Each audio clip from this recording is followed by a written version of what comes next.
વડોદરા શહેરમાં નવા વર્ષ 2025માં ફરીથી ચોરી લૂંટ જેવા બનાવો શરૂ થયા છે।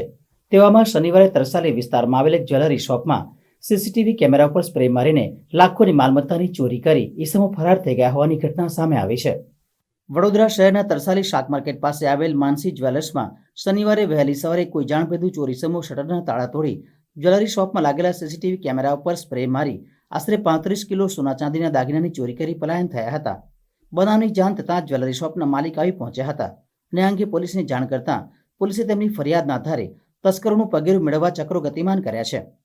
માનસી જ્વેલર્સના માલિક નરેન્દ્ર શાહે જણાવ્યું હતું કે સવારે 5:23 કલાકે મારા ઘરે ફોન આવ્યો અને તેમણે કહ્યું કે તમારી દુકાનની કોઈએ જારી ખોલેલી હોય તથા તાળા તૂટેલા હોય તેમ લાગે છે, તમે ફટાફટ આવી જાઓ ને કોઈ 2-3 જણા છે ગાડીમાં ભાગી રહ્યા છે અને લાલ કલરની ગાડી છે। એટલે હું તૈયારીમાં મારા પિતાને લઈ અમે બંને દુકાને આવી ગયા ત્યારે અમારી જાળી લોકોએ તોડી પાછી બંધ કરી અને શટર પાડીને જતા રહ્યા હતા। એટલે તાળા તૂટેલા હતા અને શટરને વચ્ચેથી તોડી નાખ્યું હતું અને સાઈડના 2 શટરના તાળા તોડી નાખ્યા છે। સીસીટીવીમાં એવું કોઈ લાલ કલરનું સ્પ્રે સાઈડ પરથી આવીને નાખ્યું છે। સીસીટીવી કેમેરામાં એવું બતાવે છે કે એ લોકો ગોળ ફરીને આવ્યા અને જાળીની અંદરથી હાથ નાખીને સ્પ્રે નાખ્યું હતું।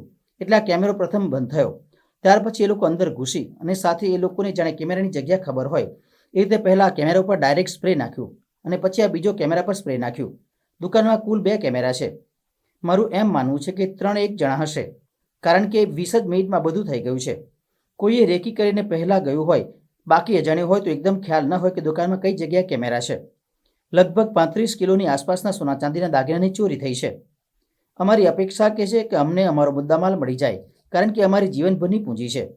અઠવાડિયા પહેલાં અહીં નજીકમાં એક આવો બનાવ બન્યો હતો, પણ એ વખતે આજુબાજુ મજૂરો કામ કરતા હતા એટલે જાગી ગયા અને ચોરો એમના કામમાં સફળ ન થઈ શક્યા, માત્ર તાળું તોડીને નીકળી ગયા હતા। આ બનાવ આગળની ભાગ્યલક્ષ્મી જ્વેલર્સ છે તેમાં આ બનાવ બન્યો હતો, તેમાં પણ સફળ થયા ન હતા અને આ એક અઠવાડિયા બાદ અમારી દુકાનમાં ઘટના બની છે, તેમ માનસી જ્વેલર્સના માલિક નરેન્દ્ર શાહે જણાવ્યું હતું। એટલે આ કેમેરો બંધ થયો પછી એ લોકો અંદર ઘૂસ્યા। અંદર ઘૂસતાની સાથે પણ એ લોકોને જાણે કેમેરાની જગ્યા ખબર હોય એ રીતના એ લોકોએ પહેલા કેમેરા પર ડાયરેક્ટ સ્પ્રે કર્યો અને પછી આ કેમેરા પર સ્પ્રે કર્યો। દુકાનમાં 2 કેમેરા છે ટોટલ, બંને કેમેરા પર સ્પ્રે કર્યો અને ત્યારબાદ મારું માનવું છે કે 3 જણા છે, કારણ કે 20 જ મિનિટમાં આ બધું થઈ ગયું છે। જે રીતના તમે કહો છો કે જાન જોગ હોય એવું લાગી રહ્યું છે કે સ્પ્રે જે રીતના મારવામાં આવે છે એ રીતના, એટલે હું એવું માનું છું લેકિન કોઈ કસ્ટમર હોઈ શકે, કોઈ રેકી કરીને ગયું હોય અગાઉ, બાકી અજાણ્યાનું તો એકદમ એને ખ્યાલ ન હોય કે એક્ઝેક્ટ કઈ જગ્યાએ કેમેરા છે અને શું છે, પણ શ્યોર નથી કોણ હોઈ શકે।